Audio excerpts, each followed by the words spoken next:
Welcome back to Work on a Superyacht, and this week I'm going to be talking about water hoses. What on earth could I tell you about a water hose that you don't know already?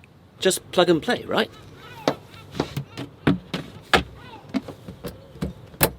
So far, so good. Switch on the water and then run your hose out to wherever you're working. Easy peasy, but the reason it was easy was because this hose had been put away properly, and this is where I want to share some tips and tricks with you. You see, us yacht crew are a fairly particular bunch. We like things to be done in a certain way, and if they're not, we can get really quite upset. Now you might be thinking, well, they just need to grow up and get a life. Who cares? Well, you will care when you're working in a high-pressure environment. Maybe it's 2 o'clock in the morning. You've got a whole yacht to rinse down, time is short, and you pick up a hose, it's leaking water everywhere, and you're already off to a bad start. That could have been avoided if your crewmates had taken the time to follow a few extra little steps, which is what I'm going to share with you here. So, picture the scene. We're all washed up, all of the teak has been dried, and we want to put away this hose. First thing to do is to release the pressure and drain it, which means going back up the stairs to switch off the tap. I've got us plugged in here at the wash locker, and as on many yachts, the tap is on the inside.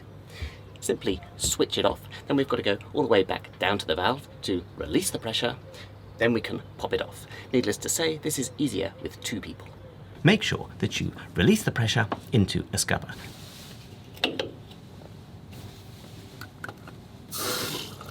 Not all over the teak, which you've just dried. And not over the side, because, as my good friend Nick would say, it just looks a little bit sloppy. Ensure that the end of the hose remains firmly in the scupper, and then we can head back up the stairs to the other end of the hose and disconnect it from the tap. No pressure. No problem. Now we just need to drain the hose, and this is going to be done using the siphon principle. We're going to use gravity to help pull all of that water through. As you heard just then, we're going to be helped out a lot by the fact that the tap is up much higher than the end of the hose in the scupper. But to help it along, we're still going to walk the full length of the hose, putting it up over our head, just allowing gravity to do its job. If it's not done properly, it will simply leak water into the wash locker where it's kept. And there you have it.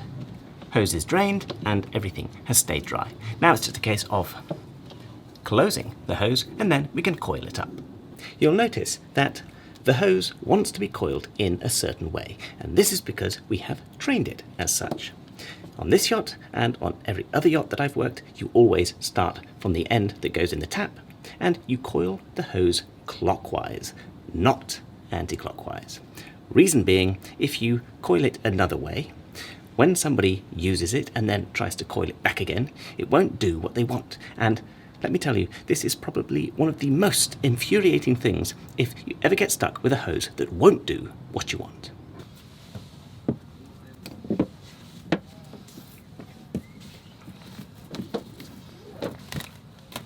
Neat and tidy.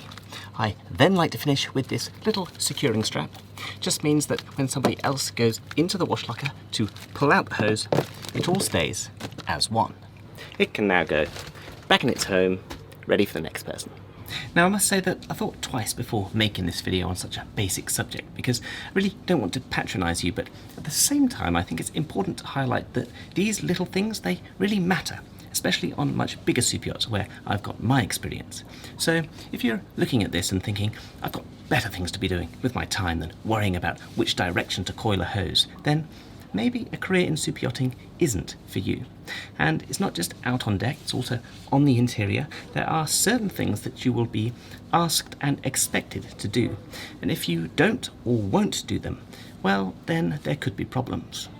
Personally, I like working in this way. I always have. I like things to be orderly and regimented. But I know it's not for everybody, so I just wanted to put it out there to give you a better understanding of what you're getting yourself into. For more videos about deckhand duties, please do check out the rest of the playlist. And with respect to this video, if you found some value in it, a like would be fantastic. A sub would be amazing. And I very much look forward to seeing you next time.